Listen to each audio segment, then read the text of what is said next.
नमस्कार दगड़ियों, मेरा नाम है तुलसी रावत और मेरे चैनल में आपका स्वागत है। तो आज मैं आपको बताने जा रही हूँ हमारे उत्तराखंड का एक प्रसिद्ध त्योहार जिसे हम मकर संक्रांति या फिर घुघतिया या फिर उत्तरायणी के नाम से जानते हैं। हम सभी उत्तराखंड वासियों को ये पता है कि यह जो त्योहार है वो 14 जनवरी या फिर 15 जनवरी को मनाते हैं और इस दिन हम सभी घुघुत बनाते हैं और घुघुत की जो माला है उसे बच्चों के गले में डालकर काले कौवों को बुलाते हैं। ये हम सभी जानते हैं, पर कई लोग जो शहरों में रह रहे हैं उनके बच्चे जो हैं वो इसके पीछे की जो कहानी है उसे ज्यादातर मुझे लगता है नहीं जानते। आज की इस वीडियो के माध्यम से मैं उन सभी वासियों को यह बताने जा रही हूँ कि जो हम घुघुत बनाते हैं और काले कौवों को बुलाते हैं उसके पीछे की जो कहानी है वो क्या है। जिन्हें मालूम है उनके लिए अच्छा है और जिनको नहीं मालूम तो वह सुन सकता है और अपने बच्चों को भी सुनवा सकता है। तो एक राजा था जिसका नाम था कल्याण सिंह। कल्याण सिंह के कोई औलाद नहीं थी, तो जो उसका मंत्री था वह सोचता था कि राजा के मरने के बाद वो सारी जायदाद है वो मेरी होगी और इसी सोच में वह खुश रहता था। पर जो कल्याण सिंह जो राजा था वह राजा बहुत दुखी रहता था और पूजा पाठ करके उसने एक संतान की प्राप्ति की। उस संतान का नाम उसने रखा निर्भय सिंह। पर जो उसकी माँ थी वह उसे प्यार से कहती थी घुघुती, और घुघुती के गले में हमेशा एक माला रहती थी। तो जब भी घुघुती जिद करता किसी चीज के लिए तो उसकी माँ उसे बोलती कि अगर तुम जिद करोगे तो ये माला कौवों को दे दूंगी। और वो गाना गाती, काले कौवा आरे घुघुती माला खारे। तो इस डर से जो घुघुती था वो जिद छोड़ देता था और अपनी माँ का कहना मान लेता था। तो अब जो मंत्री था, अब मंत्री को अब डर लग गया कि अब राजा के मरने के बाद जो सारी राजा की जायदाद है वह इसके पुत्र की हो जाएगी। इस भय से वह उसे उठाकर यानी कि किडनैप करके जंगल में लेके चले गया।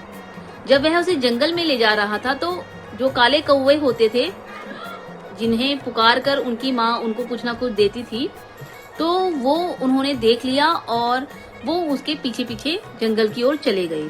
जब सभी कौवे चले गए तो जो घुघुती था वह उन कौवों को देखकर अपनी माला दिखाने लगा। तो उस माला को कौवे लेकर जाकर राजा के पास पहुंचाते हैं।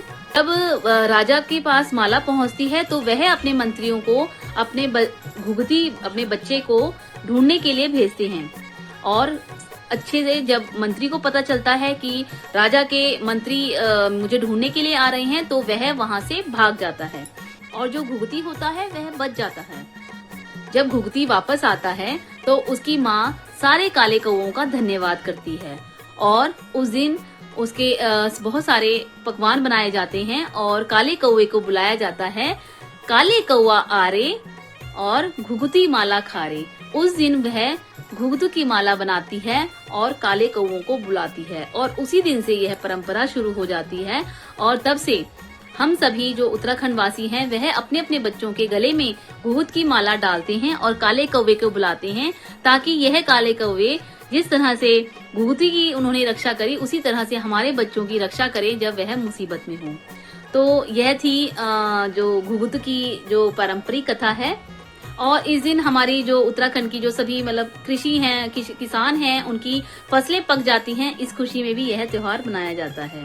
अगर मेरी यह कहानी आपको अच्छी लगी हो तो प्लीज लाइक जरूर कीजिएगा और अपने बच्चों को जरूर सुनाइएगा।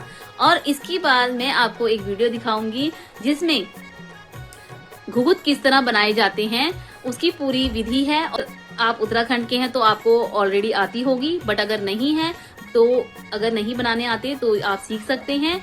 और अगर आप उत्तराखंड के नहीं हैं तो भी इस रेसिपी को ट्राई कर सकते हैं। रेसिपी बहुत अच्छी है और सर्दियों में खाने के योग्य है।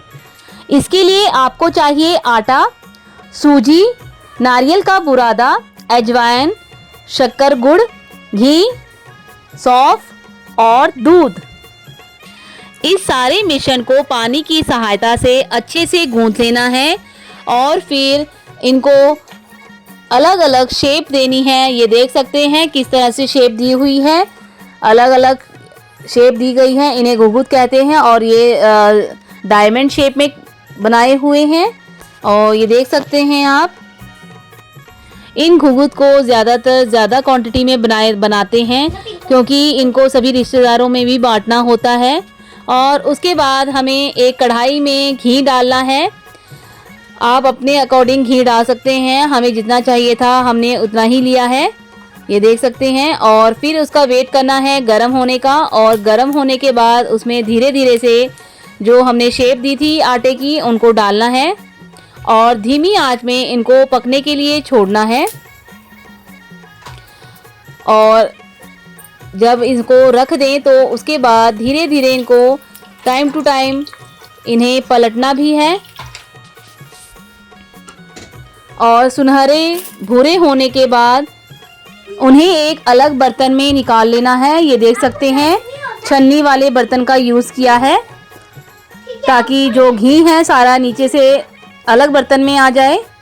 ये देखिए सारे सुनहरे भूरे हो चुके हैं।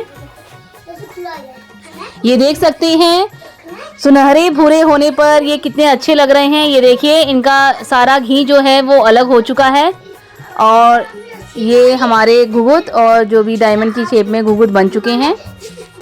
होप आप सबको घुघुत बनाने की यह विधि अच्छी लगी होगी। अगर विधि अच्छी लगी हो तो प्लीज़ इसको ट्राई ज़रूर कीजिएगा और शेयर ज़रूर कीजिएगा और मेरे चैनल को सब्सक्राइब करना ना भूलिएगा जिसका नाम है तुलसी रावत। Thank you.